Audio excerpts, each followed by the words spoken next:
میرے نزدیک یہ انلائٹنمنٹ کی تعبیر ہے جو آج سے 400 برس پہلے کی بات ہے، اور آج اسے ہم اس انلائٹنمنٹ جس میں اسلام کی انلائٹنمنٹ کے ساتھ یہودیوں کا ذہن فکر چالاک یہود شامل ہو گیا تھا۔ مجھے ایک شعر یاد آیا، کون سیاہی گھول رہا ہے وقت کے بہتے دریا میں، وقت کا بہتا دریا، اسلام کی تعلیمات، حریت و اخوت و مساوات، جس کا راگ الاپا اقبال نے، جس کا راگ الاپا بلکہ قوالی کہی جس کی قائد اعظم نے، اس کے اندر زہر داخل کیا ہے۔ حریت اللہ سے بھی آزادی، مادر پدر آزادی، مساوات عورت مرد بالکل برابر، سماجی نظام کیا ہے یہ شرم اور حیا اور یہ عصمت و عفت، غیرت نہ تجھ میں ہوگی نہ زن ووٹ چاہے گی، وہ زمانہ آ رہا ہے، آ چکا ہے۔ نمبر 2، ڈاکٹر صاحب نے سب سے زیادہ اہم قرار دیا انقلاب فرانس کو۔ یقیناً وہ بھی رینیسنس کا ایک پروڈکٹ ہے، نتیجہ ہے، آزادی، بادشاہوں سے آزادی، جاگیرداروں سے آزادی، لارڈ سے، بیرن سے آزادی، لیکن اس کا جو اصل مظہر ہے وہ ہے در حقیقت چرچ آف انگلینڈ اور بینک آف انگلینڈ۔ یہ ہیں دو چیزیں جو یہودیوں نے وہاں پر مسلط کی۔ چرچ پاپائیت سے اگر بغاوت نہ ہوتی تو سود کی اجازت نہیں مل سکتی تھی، سود حرام تھا، یورپ کے نظام کے تحت حرام تھا۔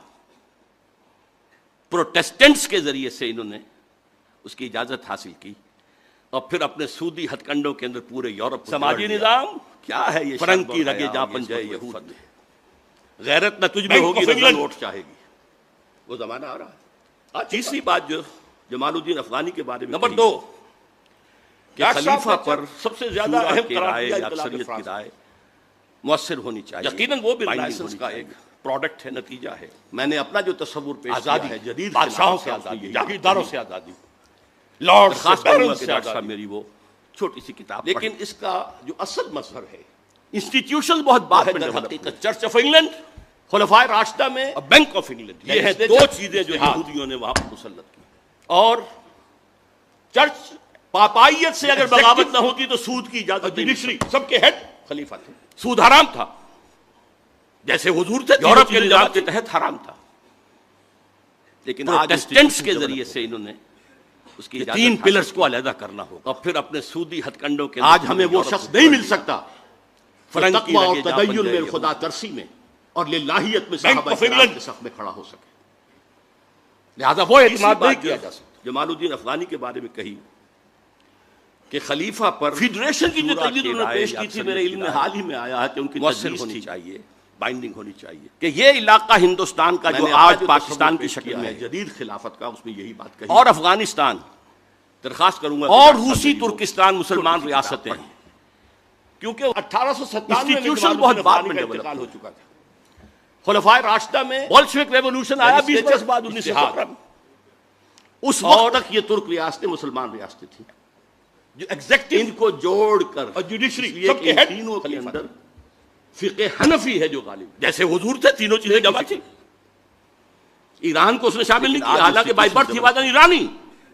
یہ تین پلرز کو ذرا مختلف ہیں، عقائد بھی اور فقہ بھی۔ آج ہمیں وہ شخص نہیں مل سکتا ان تینوں کو جوڑ کر ایک تقویٰ اور تدین میں خدا ترسی دیکھا تھا، اور للہیت میں صحابہ کرام۔ ایک دوسرا خواب اقبال نے دیکھا تھا 1900،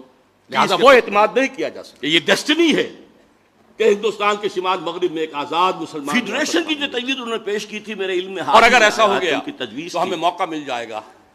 کہ یہ علاقہ ہندوستان کا جو آج پاکستان کے دور میں جو دبے اور داغ آ گئے تھے انہیں ہٹا، افغانستان اور صحیح اسلام کا نمونہ پیش، اور روسی ترکستان مسلمان ریاستیں سر سید کے بارے میں، کیونکہ 1897 میں جمال الدین افغانی کا انتقال ہو چکا تھا، ان پر کفر کا فتویٰ، ان کی تعلیمی پالیسی، بولشوک ریولوشن آیا 20 برس بعد 1917 میں، حقائق کو درست، اس وقت تک یہ ترک ریاستیں مسلمان ریاستیں تھیں، جیسے کہ ڈاکٹر شاہد صاحب نے کہا، ان کو جوڑ کر